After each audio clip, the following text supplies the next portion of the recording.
Thank you so much for joining me for this presentation. My name is Carrie Chappelle, and I am the High Ability Instructional Coach for East Allen County Schools and the EDGE program. Today, we are going to be talking about building critical thinking skills, creative thinking skills, and communication in high ability learners. I want to start by talking about the 21st century skills that we believe our students need, not only to be successful as students in their educational career, but also in life. The first group is called the 4 C's. These are critical thinking, creativity, collaboration, and communication. We're going to be talking about these a lot in this presentation. The next group is called the literacy skills. These are information literacy, media literacy, technology literacy. The last group is called the life skills, and I call these the intangibles. These would be flexibility, leadership, initiative, productivity, and social skills. So let's talk a little bit about the 4 C's and just define them a little bit. These are the mental processes needed to adapt and improve. So the first one, critical thinking, this enables students to find solutions to problems, and it also helps students to figure it out without help. We want to teach our children at home to be resourceful without having to use us as parents or in the classroom use their teachers all the time when they want an answer, that they can actually find out the information for themselves and think through how to solve things for themselves. Creativity allows students to see concepts differently. It allows them to think outside the box. So it helps them to find different avenues for getting to the same result. And it also just allows them an outlet to just imagine the possibilities. Creativity stimulates innovation, and it empowers students to see change as needed and find ways to change things for the better and think of things that maybe have never been thought of before. Collaboration instills working together to accomplish a shared task. It also promotes compromise and kind of a good of the cause mentality, and it teaches them how to sacrifice.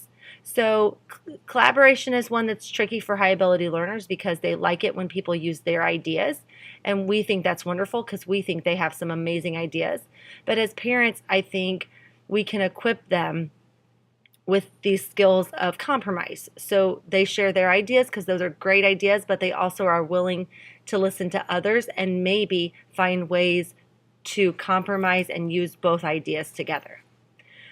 I put communication at the bottom of this because I truly believe communication is the foundation of all of these. Communication fosters effectively conveying ideas to others of all personality types. And this is a really difficult one for our high ability learners because personality conflicts happen often with students in general, but especially with high ability learners because everybody has strong ideas. So sometimes they get together and then that's a struggle for them. Even if you have a student that's kind of quiet, that's a high ability learner, because obviously those exist, those students exist. They still have strong ideas of how they want things done, a lot of them. And so when they get together, there can be just personality clashes. And we want to help them work through that, and we want to give them the tools to work through that so they can communicate effectively to all different types of students and adults. So how do we foster critical thinking? Well, one way is to work with analogies. So if we can teach our children to analyze things and make connections between things, I think that gives them a good start to critical thinking. Ask them to classify items. Ask them to make comparisons and contrast items or things or events or situations. Just asking them to think through that. And it doesn't have to be something that's very structured. It's just a question. Maybe they read a book and then they watched the movie. Ask them to compare and contrast. Compare and contrast with them if you did the same. Also, it can be something as simple as sorting something and talking about why they sorted it that way. Ask questions. So ask questions about what they're reading in school or reading at home. Ask them about information that's relevant and what's not relevant. And have them discern that. Have them try to decide what actually did we need to know, what didn't we need to know. And then also ask them open-ended questions. So not just about their reading, but just in general. Ask them questions that requires more than a yes or no answer. I think it's great if we can make and test hypotheses with our children. So ask them to make predictions. And after the prediction is made, once you know the answer, come back and talk about why the prediction might have been wrong, or if it was right, celebrate that they were able to make that prediction, and, just have a good time talking through that with them.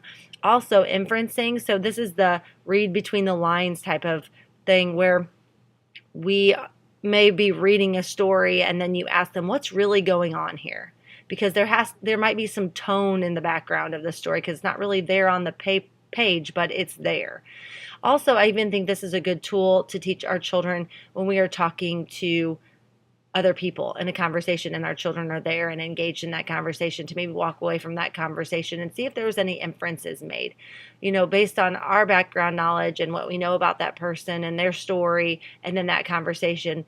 Why do we think the conversation went in that direction? Why do we think some things were said? And this is especially something that would be great to do with high school students or junior high students, where they're starting to understand kind of the tone of conversations. Help them to discern evidence from interpretation. So what's the facts and what is somebody's opinion on the facts? Encourage curiosity. And this shouldn't be super hard because a lot of our high ability learners are very, very curious. And they ask lots and lots of questions, which I think can get overwhelming for a parent. But take time to answer those questions and encourage them to ask questions. Model flexibility with your children. So maybe have a night planned and they're aware of the schedule, and then purposely change something or purposely cancel something, or just so they can see you work through what that looks like when things don't happen exactly according to plan. Keep an open mind when you brainstorm with your children. Don't shut down any ideas that they bring to the table, and even try to be as creative as you can yourself so that all ideas are out there on the table as you're talking about things. Allow for arguments. And this is a tough one for parents because a lot of us don't want to debate with our children. So if you have a child that has a question about something that you've decided or the family has decided, go ahead and let them ask that question and ask them for their reasons against it or for it, and kind of just go back and forth with your reasons, their reasons, because that really does make them think at a different level. This can include arguments or debates on ethics, morals, and politics, which is not a bad thing to start doing with your child as they get older, but obviously you have to set boundaries within those. Discuss alternative solutions. So encourage your child to find another route to something. Encourage them to, if plan A doesn't work, what's plan B and C and D, and talk through those things, because we know that in life, plan A doesn't always work out the way we think it will. Ask for clarification in their own words. So this is great for writing, for them to learn how to be a great writer, but it's also great just for them to make sense of information, because if we just ask them questions about things they've read or conversations they've had, and they just report the facts to us, it doesn't really make them think. But if we ask them to say it in their own words, we start to understand what their understanding is, and we can help them build a better understanding of the things that they read and the things that they see and hear. Discuss biases and the effect that they have on thinking. So we all come into these conversations and everything that we do with biases, every one of us, and talk through what effect that has on thinking and the conversations that people are having. Their biases come into those conversations. So how does that affect a conversation, or how does that affect even some misunderstandings? Those biases are the reasons for those misunderstandings, and talk through that with them. Reflect with your child. Talk about your thinking. So I think it's great for us to model this. So we reflect on something we did, and we talk through what we were thinking and why we would do something maybe differently. model that so that they start to do that. Because if they can start to internally reflect on events and situations, it will just make them so much more aware of what they're thinking, what other people are thinking, and it brings a lot to the table for our children. Read, practice, and create riddles. Oh, students love riddles, I'll tell you that. So if you can do anything with your children at home with riddles, they would love that. So riddles are really good because they make us think, and they make us solve something, and it's masked as something that's fun. So whenever you have an opportunity to do that, take advantage of that. Other important tips: allow time to play, and by play we mean just be kids. Just allow them time to just hang out, enjoy life, do something unstructured. Pause to wait for answers. And I think this is a really hard one for us because a lot of times as parents we want to swoop in and give them the answer if it's taken too long for them to find it themselves. We need to pull back from that. We need to not allow ourselves to do that. And to piggyback that, try not to intervene immediately. Whether it's a disagreement that they're having with someone that's a healthy, situation, or just they can't find the answer to something. Stay back, watch them work through it, and then if you have to, go ahead and intervene.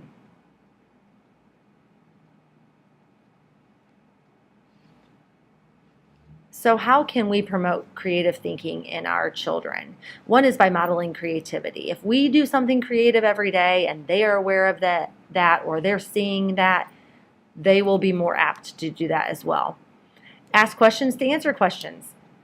So when they ask you a question, turn it around on them. Ask a question toward them to see if they can find the answer through that. Or find answers together. So again, I talked about encouraging all ideas and not shooting down their ideas. So brainstorm together. Talk through what you need to know and then find the answer together. That's a really good activity to do with your child. Engage with your child through play, but on their terms. So not something structured, not something you've created. We don't have to have a lesson plan at home as parents that's going to be this grand plan. We just need to play with them. And then when they're younger, that looks obviously different than when they're older, and engaging with them, but on their terms. So maybe they get to make the rules of whatever you're doing, or they get to share their ideas, and that's what you go with. Model creative thinking and problem solving by fixing it yourself, and then ask for help if you need it. So wow, this is a hard one for me because I'm the person that calls the expert every time something breaks. But I think it's important for us to, if it's something that we can try to fix, that they see us trying to fix it and troubleshooting whatever's going on. And then if we need help, we can ask for it. But I think that's a necessary process for them to see us work through. Allow your child to get dirty and messy. Tough one for some of us, but it's really good for them to do that. Talk about how life would be different with superpowers. Ask some of these crazy questions, like what would life be like if you were invisible? And just let them respond and just listen. There's no right or wrong answer to that. It's just their imagination that they're using. Cook or bake together and then tweak the recipe. Obviously, there's some things you can tweak in a recipe and some things you cannot. But maybe you just say, hey, we're not going to use chocolate chips in this cookie recipe, but what would you like to use instead? And let them choose an ingredient to put in there that's fun. Allow your child to contribute to solving a family challenge. So obviously, this needs to be a little bit of a surface family challenge, not too deep. But for example, maybe it's keeping the house clean. So we have this problem that this room gets really dirty. What are we going to do about that? And allow them input. They love that, especially when they're younger. They love to start giving input on things like this. And then they feel like they have purpose within it. So allow them that, because that creative thinking, and maybe they have an idea that you never thought of, and it's a great idea. So, it's a win-win for everyone. Ask open-ended, interesting questions. So again, we talked about don't ask questions that only require a yes or no. So ask some open-ended questions. So if you could blank, what would it be? Why? Experience routines differently. Mix it up and allow input. So routines sometimes, because they're habit, they kind of kill our creativity a little bit. So maybe just mix up those routines a little bit. I love these ideas. Take alternate routes, try new foods, wear new clothes, explore the world, and describe through senses. So you and I both know that we learn a lot through our senses, whether it's seeing, hearing, smelling. Sometimes smells bring back certain memories. So allow them to explore the world around them and then ask questions about their senses. Leave time for unstructured play. We talked about that a little bit with critical thinking, free time, and open-ended toys. So give them blocks, Legos, sand. My teenage son still loves sand. And we allow them to have those things, Play-Doh. I brought in junior high, senior high students just recently here for a field trip. I gave them Play-Doh. It was like little kids in a candy shop. It was amazing because I didn't make them do anything specific. They just got to create. So with our children at home, these students, high ability learners, they have a lot of creativity. Sometimes they don't feel that they're being given opportunities to use it. And so if we can do that for them at home, and again, it doesn't require a lot of money or a lot of thought process. It's just giving them the opportunity. Discuss invention ideas. So just ask them, is there anything that you think could be invented? Or if you are talking and they say something like, oh, that would be really nice if there was something that did that. Hey, how could we invent that? Always praise effort and creativity, not results. So we want to focus on how hard they're working, how many different ideas they have, not necessarily just the end result. After failure, don't correct immediately. Ask some questions. Like, why do you think that happened? What would you have done differently? And reward healthy risk taking that leads to failure. So we want high ability learners really struggle with risk because they don't want to be wrong. They've been right a lot of their educational career and they really don't want to be wrong. We need to encourage them to take those healthy risks and answer a question they may not know everything about, because I think that will serve them well. It will challenge them. Failure is an opportunity to get better. Mistakes are an opportunity to get better, and we need to push them into those risks a little bit more. Create songs, movies, and poems with your children, or ask them to. Retell stories from others' points of view. So this is really difficult for high ability learners. It's actually probably difficult for most children. We are very into our thoughts, what we want, just probably as human beings. And so to ask our children to think from other points of view it's so essential, because it can build empathy and also just understanding when they're in different situations with different people. Help the pursuit of passions. So allow them to explore their passions. Help them research their passions. Help them grow in their passions. And then play a game, but change the rules. So let them change the rules. So play the same game you've been playing, the same board game you've been playing, but let them change the rules just a little bit. Let them tweak it. Next, we're going to talk about how to cultivate communication. The first way is to instill empathy. And I think the most important aspect of this is to teach our children how to take other viewpoints and look at things from those other viewpoints. I think that's the way that they begin to understand how others see things and how they react to things because of their viewpoints. I also think that we need to model conversation skills. Modeling has such an impact on our children. What they see is a lot of times what they do. So if we can model positive communication to them, then that is the best way to cultivate that within them. We need to strengthen our active listening and speaking skills. We need to ask questions when someone is sharing. And we need to teach our children to do the same. Sometimes, especially if someone is telling a long story, it's very easy to start to lose interest or lose your attention in the story. But I think if we engage more and ask questions, and if we teach our children to ask questions when someone is sharing, it keeps us completely focused on that person. And I think that shows a lot of interest in what other people are saying and other people's ideas and other people's interests. We need to help them to demonstrate respectful vocabulary and body language. Well, body language is one that I just constantly am trying to intentionally mentor students in, because they don't realize how powerful body language can be. But also just respectful vocabulary. If we don't give them the tools to know what that means, then we can't expect them to know what words to use in what setting and what's appropriate, what's not, how high level the words should be that we're using, and we just need to continue to teach them that and be very intentional within that. We need to nurture introspection. Again, we go back to that reflective piece, helping our children learn to reflect on their thinking. That's really hard for high ability learners because they really just want to say what they think and move on. They don't want to think about their thinking, but we need to help them to think about their thinking and ask them questions that leads them to that. We need to practice taking turns with them, especially when talking. So this conversational piece where I talk and then you talk, and then it kind of goes back and forth. Not that one person is owning the conversation or that one person is just standing by and not being an active part of the conversation.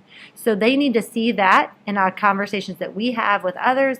They need to see it in the conversations we have with them, and then they need to feel comfortable that they can do that they have the tools to do that when talking with others, with peers or with teachers or anyone else they come into contact with. And this goes back again, ask open-ended questions. So if you're not getting anything else from this presentation, this may be what you walk away with because you've heard it 3 times now. But ask questions that require more than yes or no. What did you like about our meal instead of did you like the meal? Because I know that if I ask my 14-year-old son, did you like the meal? I'm going to get a yes or no answer, and that's it. We need to dig for more. We need to get them communicating more than just yes or no. So some other tips from Lexi Walters Wright, and this is at the website u.org/community. What Lexi Walters Wright has done is she has created some tips for cultivating communication for elementary students, middle school, and high school. So what parents can do for this. So what I did is I kind of crosswalked these and I looked at where does it start and then how does it progress. So the first one, talk regularly with your child. As they get older, make time to keep conversations going, and then as they continue to get older, take on some of those touchy topics when you're talking with them. We have to keep the lines of communication open with our children.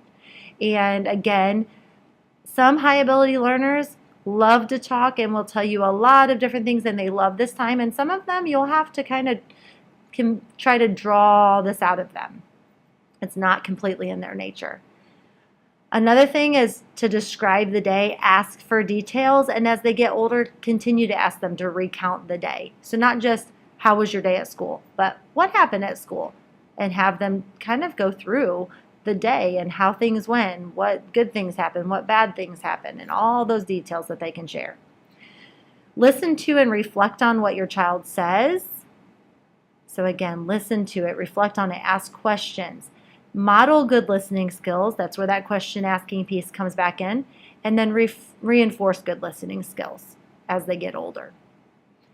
Role play conversations when they're younger. And then as they get older, model how to find conversational common ground. And this is actually maybe the only time I'll ever say social media can be really good for this, because I'm not a huge proponent of social media at these younger ages. But sometimes through social media, they can find something to talk about with their peers.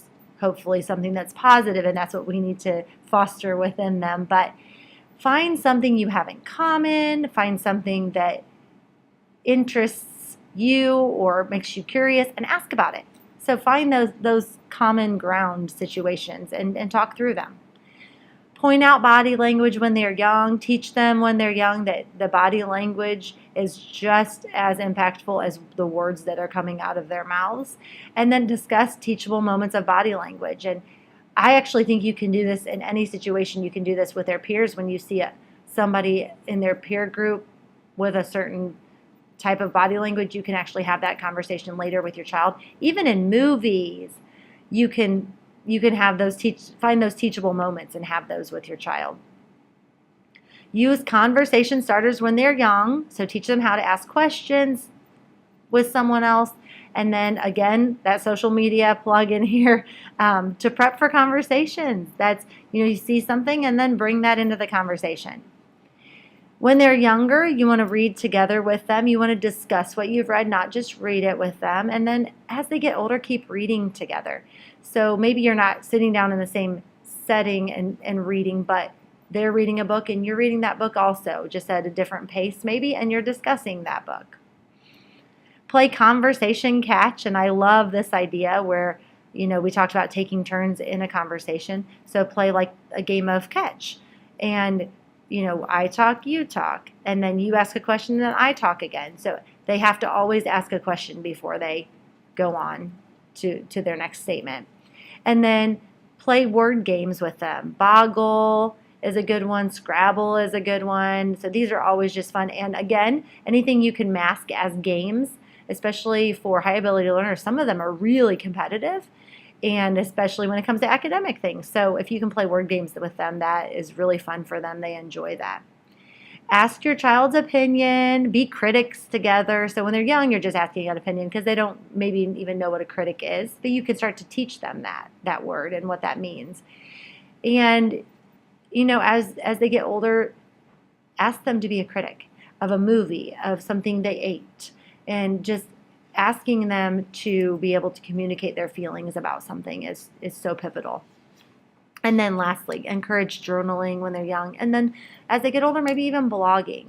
Again, this is an outlet for them to find ways to communicate their feelings, their ideas, their thoughts to others in a very healthy way. So we talked a little bit about the intangibles. I just want to cover them for a second. Flexibility, so important.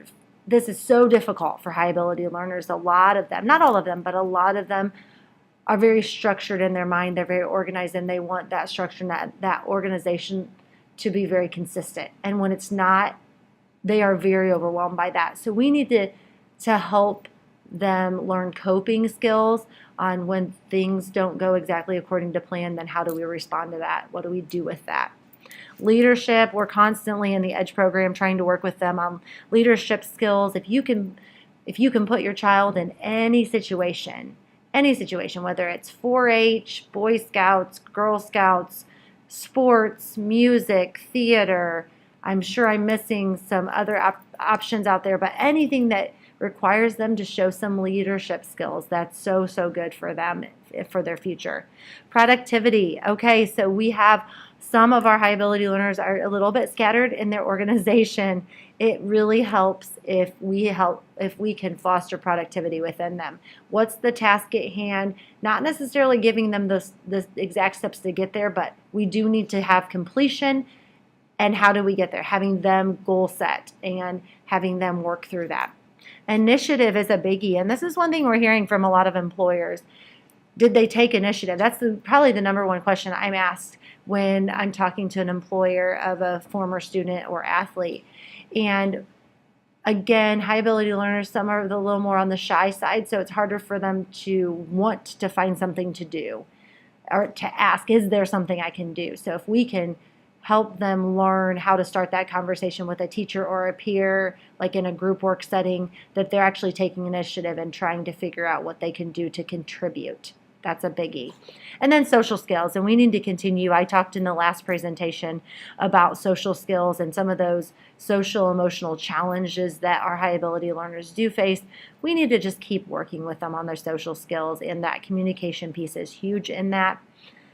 And if you ever have any questions on how to deal with your child with social skills, I would be more than happy, or any of these intangibles, more than happy to be a resource for you at any time. So I just really love to reemphasize this, that we need to encourage our children to think outside of the box. We need to help them find different pathways to the same result on problem solving, and we just need to be open-minded to all of the ideas that they want to share with the world. I also love this quote: let your children challenge themselves, make mistakes, and occasionally fail. Then tell them you love them just the same. So I think one of the biggest challenges as parents is to allow our children to fail. And it's only through those failures will they truly reach their potential. So sometimes we have to stand back, we have to not intervene, and we have to watch them fall a little bit and then help them learn the coping skills to get back up and try again and learn from their mistakes. So now we're going to talk about the traits of high ability learners that actually foster critical thinking, creativity, and communication. And these are traits that I covered in the last presentation. So children that are very observant, that are extremely curious, that have intense interests, those children will find creativity within things that they are interested in and things that they realize about the world around them. Excellent memory helps. Long attention span, some of our high ability learners have that, and some of them that's actually a challenge for them. Excellent reasoning skills definitely helps in way of critical thinking. Well-developed powers of abstraction, conceptualization, and synthesis, that helps when they're trying to solve problems. Some of them can quickly and easily see relationships in ideas, objects, or facts, and that helps them communicate very well when they can see connections. Fluent and flexible thinking helps with creativity. Elaborate and original thinking, also creativity. Unusual and or a vivid imagination, don't shut that down. Don't shut that down. Let them thrive on that, and that will definitely help their critical thinking and creativity. Interested in philosophical and social issues, if they're interested in those things, they will start to naturally be critical thinkers because they have to think through their ideas about those issues. If they're energetic, they're going to be great communicators. A well-developed sense of humor is great with communication because if you can make people laugh, you can get their attention and you can communicate with them. If they're intrinsically motivated in areas of choice, that will help foster creativity. If they relate well to adults, that will help their communication skills. Extensive vocabulary will also help communication and critical thinking because they'll be thinking on topics that require vocabulary that is relevant. If they read early, that will help them tremendously with their communication skills, but they'll catch up if they didn't read early. Students that read rapidly and widely, oh goodness, if they love a variety of reading materials, then they will be very creative. That will help with that. Asking what if questions helps with all three of these. Enjoy learning new things. Oh goodness, I love that, and that will help them with critical thinking because the more you learn, the more you're able to solve problems because you have so much information on board. Enjoying intellectual activity helps. Displaying intellectual playfulness, that helps tremendously with their creativity. And then preferring books and magazines that are meant for older children. They will be able to solve bigger problems faster because they are pushing themselves and challenging themselves. So traits that challenge critical thinking, creativity, and communication skills. One would be intense interests. So I use that as that can actually foster them as well. But in this way, communication can be affected if they get very obsessed with what they're working on. And we do see this with high ability learners. They have struggles with pulling away from something that they're very into at the moment. And we need to help them. We need to help develop those strategies for them and teach them how to do that. So you can be very intense in what you're doing, but then you have to be able to pull away from it and move on to another task or be able to talk to someone in the middle of that task and then be able to come back to it. Perfectionists, this can really challenge. So a lot of high ability learners are very nervous about taking risks. And we need to give praise for that. And I talked about that actually earlier in this presentation. We need to praise them for taking those risks. We need to praise them for answering questions that they didn't know the answer to immediately because that shows perseverance, and help them find answers and solve problems together Don't give them the answer. Don't solve the problem for them, but help them. Children that are intrinsically motivated in areas of choice, that's a great thing, and that can really help with critical thinking and creativity. However, we need to challenge them outside of their comfort zone as well. So if they're only motivated by what they get to choose, we need to teach them motivation in other areas as well. We need to give them an opportunity to create using a different medium, and maybe provide new experiences for them so they don't feel like it's such a risk to go outside of the areas that they think they would choose all the time. And then lastly, asynchronous development. And this is a biggie. It's truly, it is where our children, because of the high ability, because of the giftedness, they physically are not obviously maturing as fast as they are mentally, emotionally. And sometimes emotionally they're not, but mentally they are. And so it just kind of sets off this imbalance for them.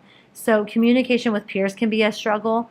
So this is where role playing is huge, and we can talk about the concepts of roles within different settings. We can discuss topics that they can talk to peers about. So if they're like, I don't even know how to relate with these people, teach them, give them ideas, and then role play with them if you need to. And then again, back to that social media, using that as a tool for conversation. So there's lots of resources that I use to put this presentation together, and I want to give credit where credit is due.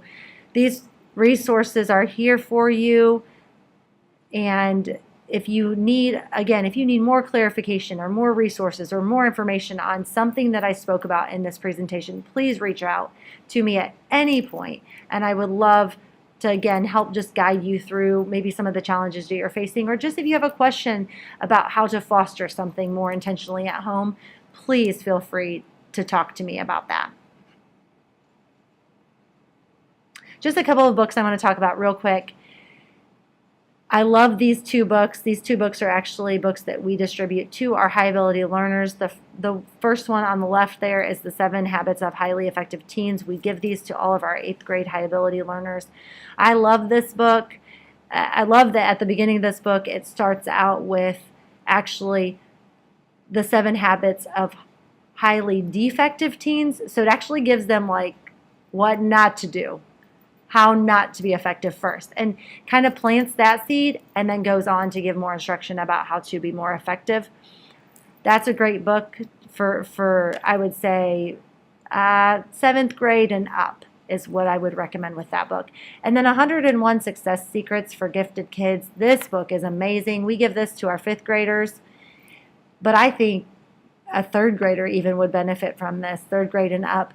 And really why is because it's written from a student's perspective, and they give them some really good tips in this book, and it's just very real. It's very real, and it's well written to connect with children that are dealing with some of these challenges that they do face as high ability learners. So thank you so much again for joining me for this presentation. If you have any questions or concerns, you all know how to reach me. My email is on this slide, but also you can call me anytime. Have a wonderful, wonderful day.